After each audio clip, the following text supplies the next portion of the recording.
Not sure if many of you know, but we do have a virtual tier within the Design Coven virtual pro member tier, which includes 3 virtual meetings a month where we set intentions. We do group coaching. So bring all your questions. We answer those questions and you get to learn from other people going through the same struggles as you. We also do a business practice meeting. So we'll have somebody on to share a business practice that we can all benefit from. And then we also do a product training. So getting a sustainable, eco-friendly line to come on, share who they are so that we can be supported with other like-minded businesses. And if you're not quite ready for pro, you can always join our free community where you will connect with other like-minded holistic interior designers. You don't have to be an interior designer if you are kind of just dabbling or you're aspiring or you're looking into this field. We invite everybody from all journeys, and you don't, again, have to be a designer. You don't have to have a degree. We're just a beautiful community of like-minded people looking to create healing spaces, not just for ourselves, but for our clients and future clients. Come join us at designcoven.com/join.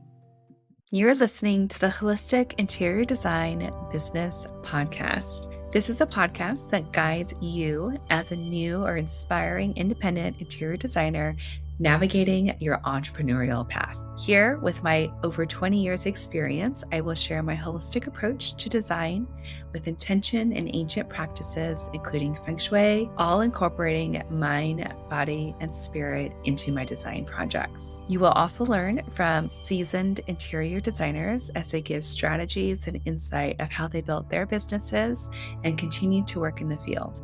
Together, we will discover supportive trade partners, new ideas, creatives, and inspiring artists from around the world. I am your host, Rachel Lorraine Crawford. Hello, welcome back to the Holistic Interior Design Business Podcast. I've got a special guest today, which is Jamie Van Cuyk. She is the lead strategist of growing your team. So she's an expert in hiring and onboarding teams with small businesses, which I think is so beautiful and in such alignment. I was just telling Jamie just before we got on, I feel like this is the perfect time. I'm starting to feel that stress of needing to hire. So welcome, Jamie. Welcome. Thank you so much for having me today. Yeah, of course. So before we start, I like to just set intention of connection, creativity, being in a space to be able to learn from you and gain wisdom and all of the things that you do. So I'm going to go ahead and just light a candle, creating that beautiful ambiance here in the studio. I love the element of fire because it's just such a creative energy. And I feel like being a creative, it's always a connection that I feel strong about. And we're learning business, so you can always get some of that fire, passion, energy here with that. So we've got that. And then I'm going to pull a card from the Radiant Crystal deck and let's see what we got. So just a beautiful crystal to connect with today. And we've got Tiger's Eye, which is protection, creativity, and grounding, which I love so much. So this is really connecting with the solar plexus chakra, which is all about empowerment and confidence, which I feel you are going to give us that so that we can feel empowered and confident to hire and to bring people on our team because it's so scary. Yes. Oh my goodness. I feel like that one just seems so perfect because not only did you say empower, you also, the first thing you said, I think, was protection. Mm-hmm. And I think a lot of things that we're going to get into today is the reasons why we don't hire, the reasons why we might keep putting it down on our to-do list is to protect ourselves and our business. And sometimes we end up doing the complete opposite, but we think that we're in a protection mode and everything, we're doing the right thing. So, I'm so excited to get more into this today.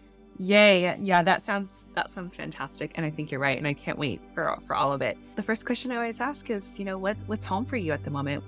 Can you share a little bit about that? And it could be the idea, it could be the physical home. Yeah, home for me in the moment, it's just really, for me, taking more time to kind of like relax and just ground myself. I went a year where I felt like I was moving, like every minute, every day, like doing something. And this year, I'm just really focusing on making my house again the house that I want, making it comfortable, making it reflect myself, my family, our styles, instead of just being a place to crash at the end of the day. How do we really make it what we want so we enjoy being here as much as we enjoy exploring and being elsewhere? Amazing.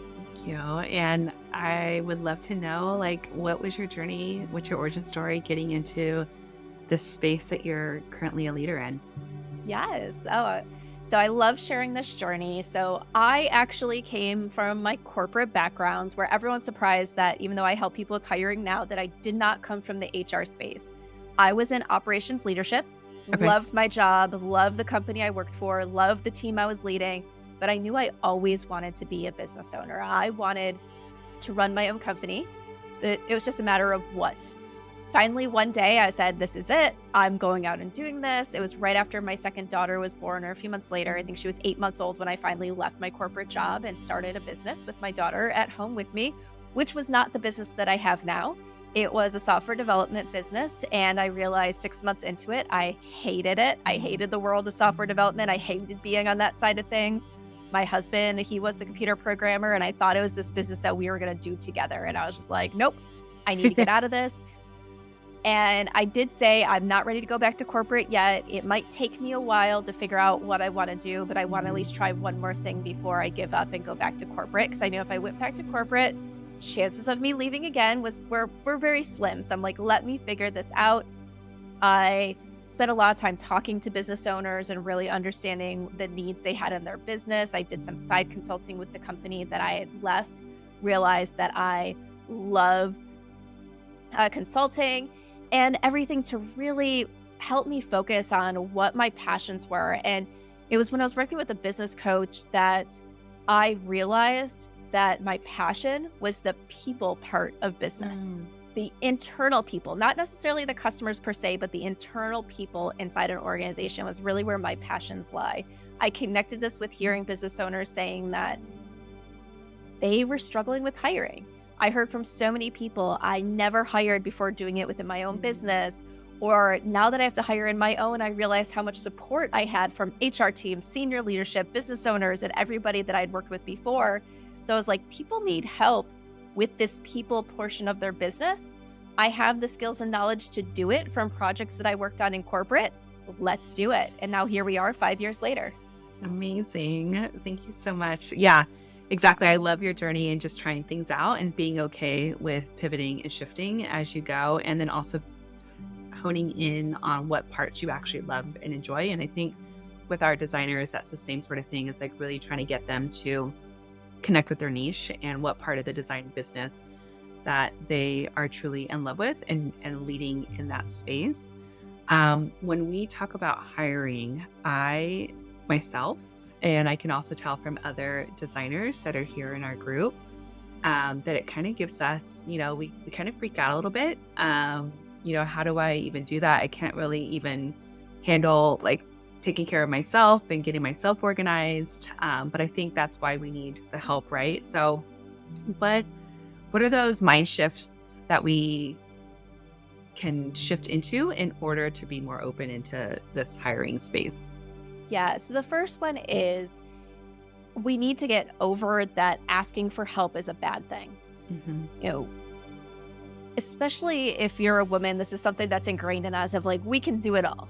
And yeah, we can do a lot, but we realistically can't do it all ourselves. But we go around with this mindset of, I need to be able to do it all. I can do it all. I'm going to push through and I'm going to take on all this stuff and I'm going to figure out a way to get it done. And when we first start our businesses, we have to do that.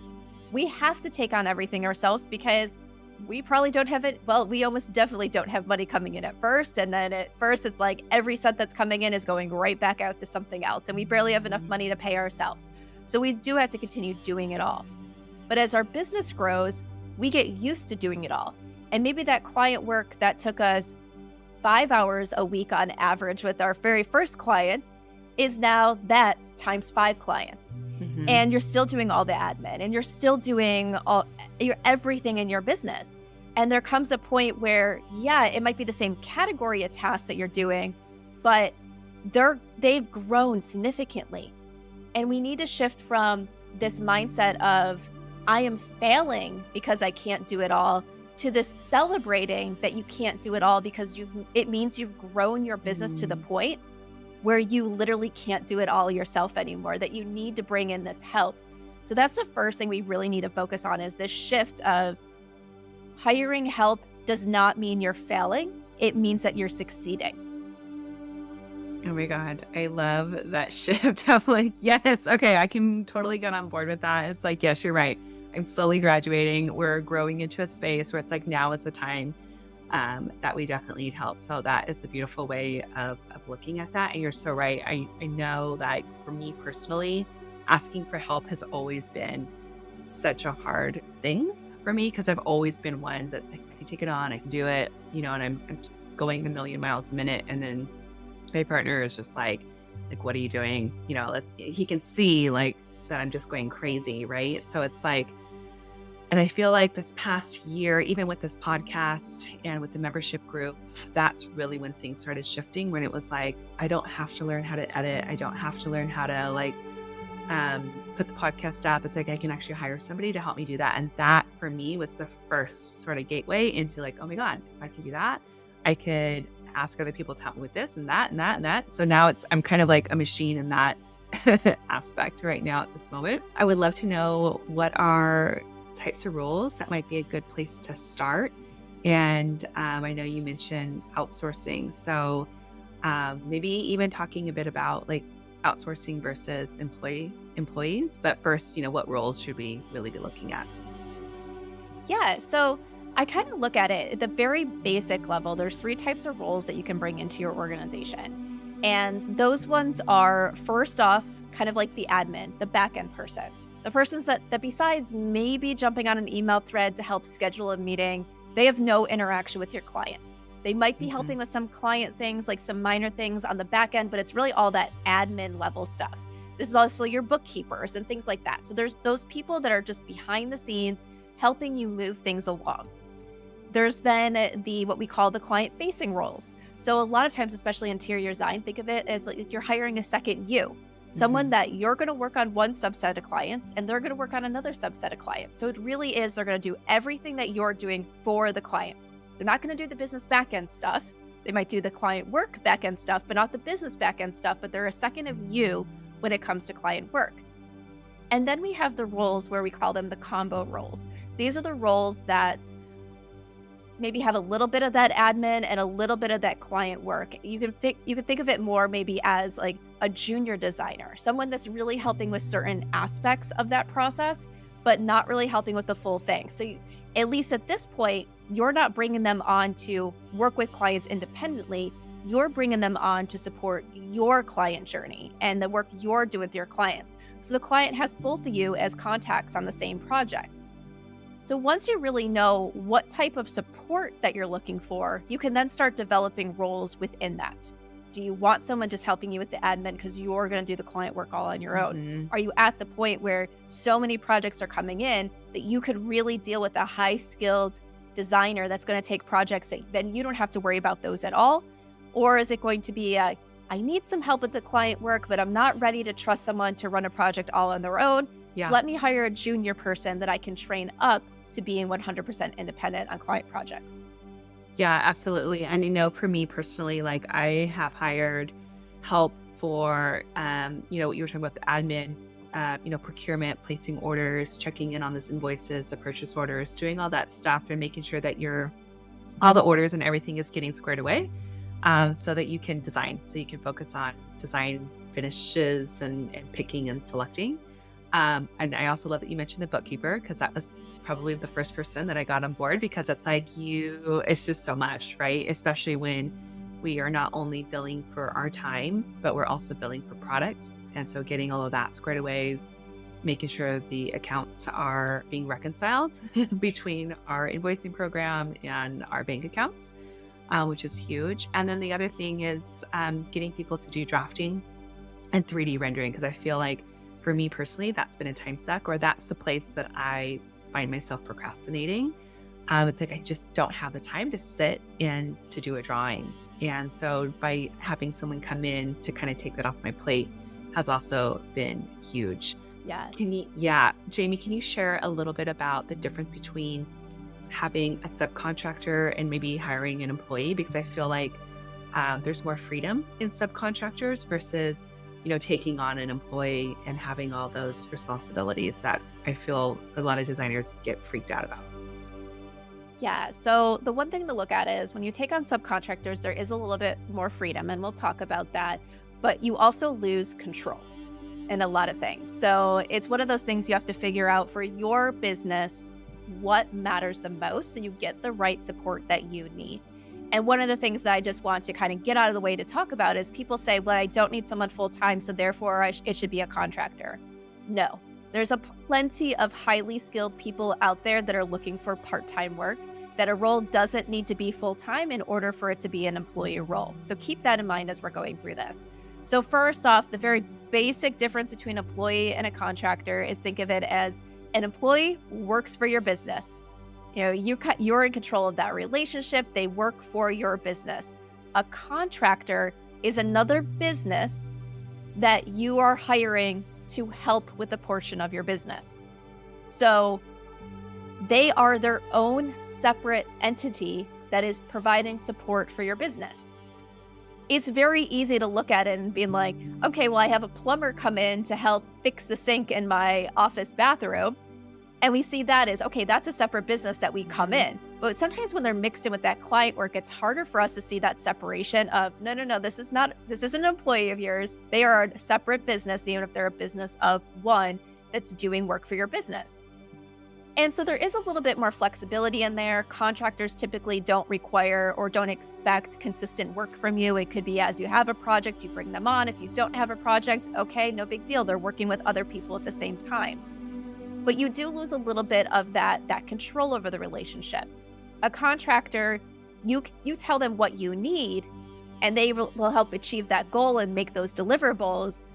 But you can't necessarily tell them how to get there. You can't dictate their process. You can't dictate what tools they use in order to complete that. As long as what they're providing you matches the outline of objectives or goals or things like that, then they have control over everything else. A contractor, you don't have control over when or where they work. You might come to an agreement that they're going to come into maybe your office certain days, but if they decide they don't want to, you can't really enforce it. Your only option would be like, okay, well then I guess we're going to go with a different contractor. If they want to be working at 1 o'clock in the morning, that's fine. It's one of those things that they get that control because they are a business. If you think about it, when your clients hire you, you are a business that has your business standards and your business rules and your business hours of operations, and your clients don't really control that. Yes, you might occasionally make exceptions to work with your clients, but your clients don't control when, where, and how you do business. It's the same when you hire a contractor. You lose a little bit of that control. So that's one thing to think about when you think about what is right. But a contractor does sometimes give you that little bit of flexibility, especially if you're like, my work is not consistent. I only need this when you talk about like the drawings and everything. Mm-hmm.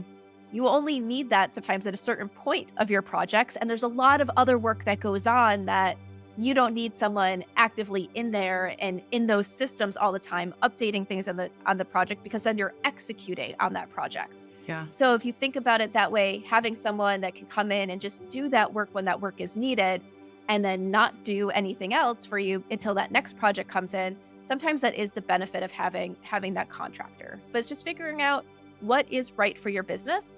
And you want to make sure if you hire someone as a contractor that you truly treat them as a contractor, because if you treat them like an employee, so you start dictating their hours, you start really owning the control of the relationship, you can get in trouble with the IRS and everything for employee misclassification. And then you'll owe all those back taxes that you thought you were saving. You'll and possibly have fines and penalties and everything. And that's just not a fun process to deal with. The other thing I just want to mention is I mentioned the savings of taxes, is that's one reason why people say, I'm going to go with a contractor because it's easier because I don't have to deal with all this stuff. Mm-hmm. And yes, it is sometimes easier because you don't have to worry about payroll and all that. You just pay their invoice. So it's just like paying any of your other bills in your business a lot of the times. But if you think about it as a cost savings, a lot of the times that cost savings isn't necessarily there. Because what happens with that contractor? They still have to pay those taxes. And Yeah. so they build those taxes a lot of times into their rate.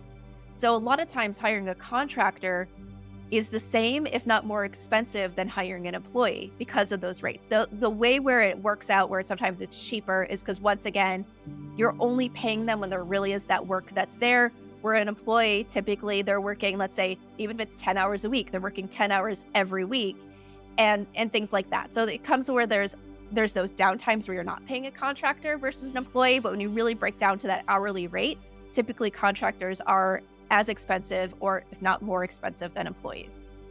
Yeah, that's such a great point. I didn't really think about that either. And when they are your employee, you can kind of give them multiple things to work on, and you have more flexibility in that way, right? Where you can kind of assign them certain tasks versus just a subcontractor that's just a drafter. Like they're only doing a particular service because that's what they're offering.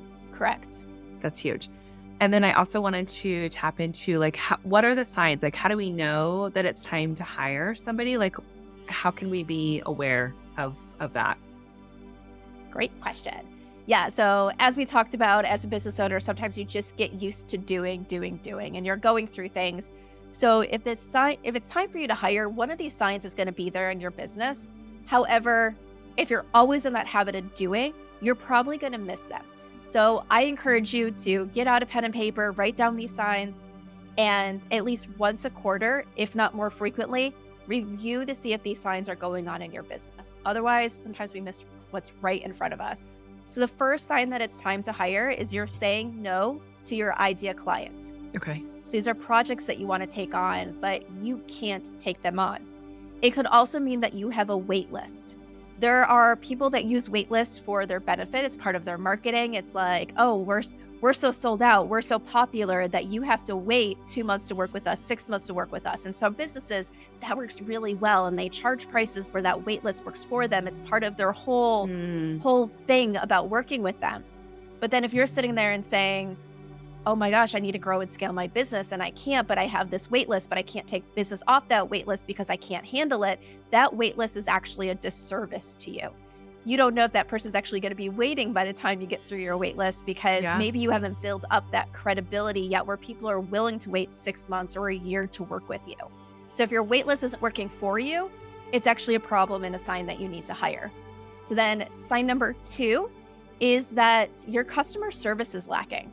Okay. As we talked about, you're doing it all.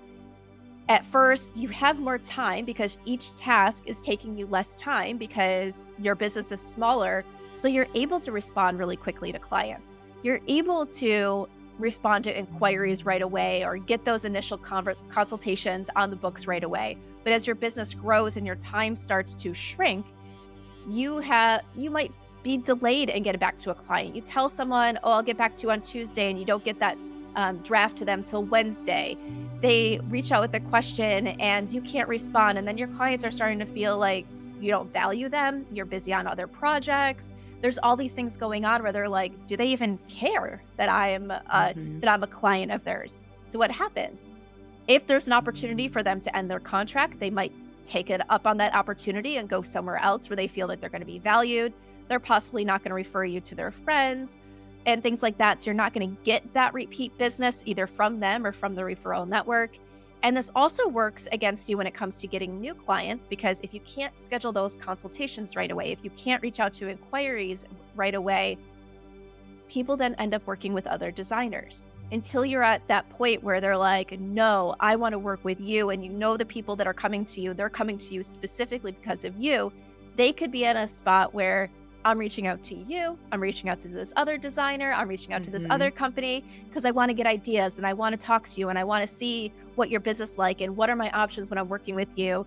I want to understand more about your business. Well, if the other people get back to them quicker and schedule those meetings, and you have a week, 2 weeks before you can have that initial conversation, they might have already taken their business elsewhere. So you're losing business and revenue opportunity that you never really had because of the fact that you couldn't connect with people in a timely fashion.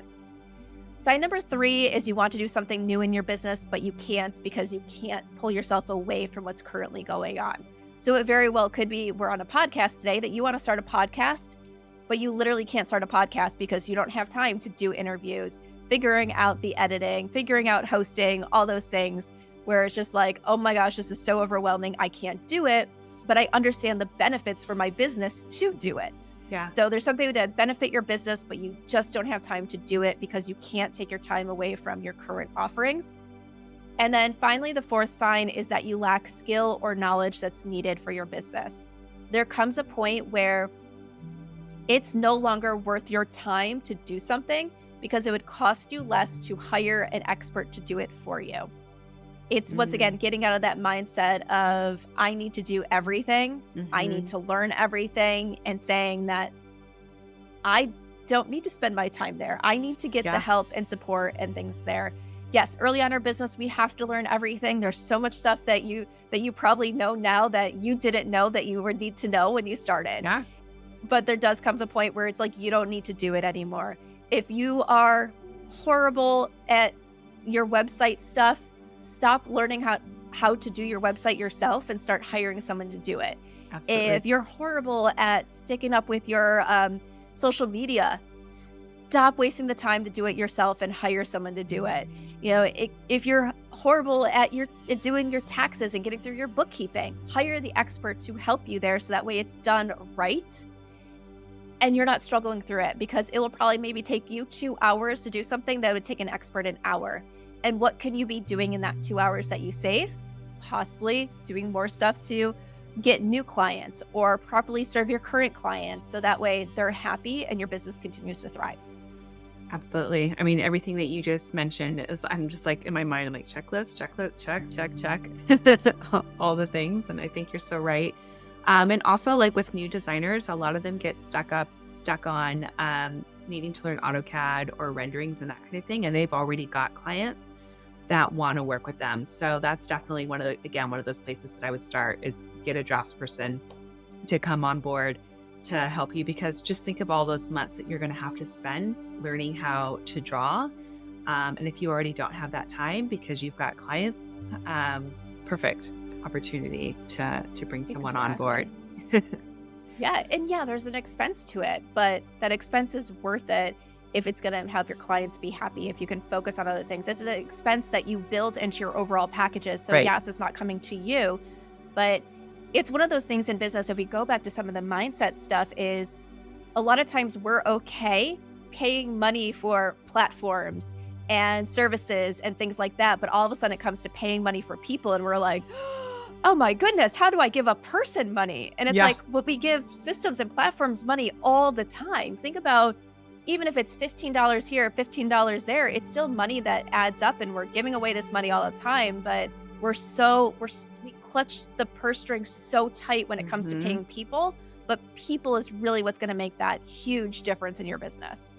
Yeah. And I love that you mentioned the platform stuff, because when we add all these platforms, we're now having to learn like all these different things and how do you operate in it. And I've noticed myself like getting people on board within that platform, like getting the higher tier so that we can have assistants so that they can come in and help, figure things out, so that I'm not sitting there for 2 hours, like trying to figure out what the heck I'm doing. And I can get assistance right away. And again, saving time. Yeah, exactly. Like, I use ClickUp as my project management platform. I know there's a lot of things, other platforms out there, but I hear all the time, it's like, yeah, I invested in this platform, but I've never had time to sit down and explore it. So I don't really use it. I know I don't personally use it, but I know a lot of businesses that use things like Dubsabo and things like that. And they'll say it sat there for months being unused because I literally did not have the time to learn how to do it. And then I just finally decided I'm hiring someone, and they would hire someone to set up everything for them. And then it's like the next day they're using that platform that they've been paying for, but now things are set up for them.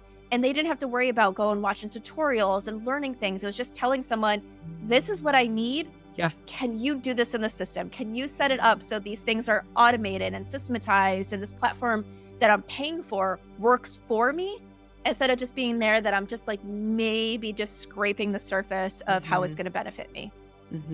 For sure. Absolutely. And can you share with us maybe some strategies for successful hiring and onboarding? Like, what can we use to get the right people in place? Yeah. So the first thing is when it comes to successful hiring, you really need to know who you need. Like we talked about those types of roles. You're going to figure out the roles and responsibilities inside your organization, but you really need to spend some time figuring out, what does success in this role mean to me? How will I measure 3 months down the road, 6 months down the road, a year down the road, if this role is successful, if this person fits in with me and my culture? And once you know that, it gives this additional layer to hiring to help you find your ideal candidate. Because one of the things I say all the time is, just because someone is good at what they do does not mean they're right for you. So they could be, if we go back to the drawings, amazing at doing the drawings and everything, and they could really produce the right thing. But let's say they'll never fit into your culture. They'll never fit into really what you want to do for your clients. Like you feel like you're always battling them, where it's like, yeah, they're really good at what they do, but they just don't pay attention to your design style and what matters for you when you're working with clients. So you really need to know that what matters to you, and then build a hiring process around that. When it comes to writing your job posting needs to be written for your idea candidate. It's kind of like with marketing. If you market to everybody, you really market to nobody. So what is the first thing they always tell you is, know your target audience with marketing and write to that target audience. The same with a job posting. Know your candidate and write to that idea candidate. Yes, that means people are going to read that job posting and say, nope, I don't want to work there. But guess what? They're the people you don't want to hire anyway. You want people reading your job posting and saying, oh my gosh, that describes me. Like, this is my job. This is what I need. Yeah. And those are your idea candidates. Cater to them throughout your entire process. Every interview question that you select should tie back to that idea candidate. So you're discovering, is this person the right person for me? An interview isn't just a conversation. It's an investigation tool to find out if this person is the right person. So make sure you're using it properly to really uncover the right information. So that way you can be confident in your hiring decisions. And then when it comes to onboarding, just remember that someone is not going to be a great hire on day one. Yeah. It takes time to train someone. That training time will look differently depending on the role, depending on the skill set of the person coming in. But even if they're super, super skilled at what they do, they've never done it for you inside your organization. And that's the important key to onboarding. It's teaching them how to do their job inside your organization to your expectations. If you don't tell your team members what your expectations are and you're not clear on them, they're going to make up the expectations themselves. And it could be based off of their past jobs or things like that, what they prefer. And if you don't correct them, they're going to think that they're right. And then sometimes you get in this battle of, oh my gosh, my team member is never doing this correctly, but they think they're doing it right because they were never corrected. So that's like some of the things just to kind of keep in mind is you need to train your team members what doing it right means to you inside your organization.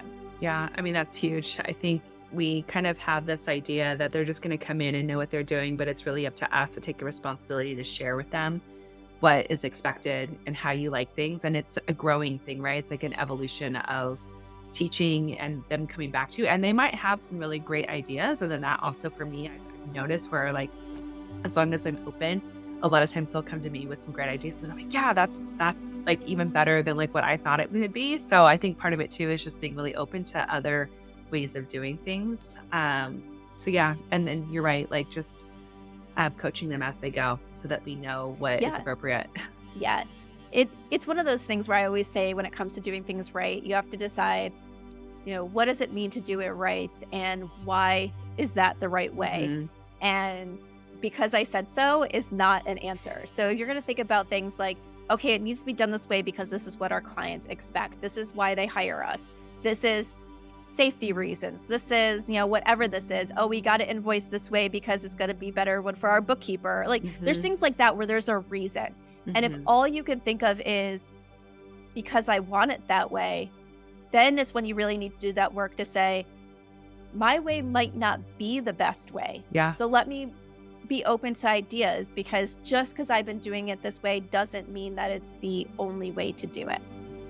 Absolutely. Absolutely. I love it. Thank you, Jamie, so much for all of this information. I'm super inspired to kind of take a look at my own personal business and see like what places I can use some help in. And I'm also open to the possibility of employees versus, having that subcontractor mindset. So I really appreciate that perspective on it.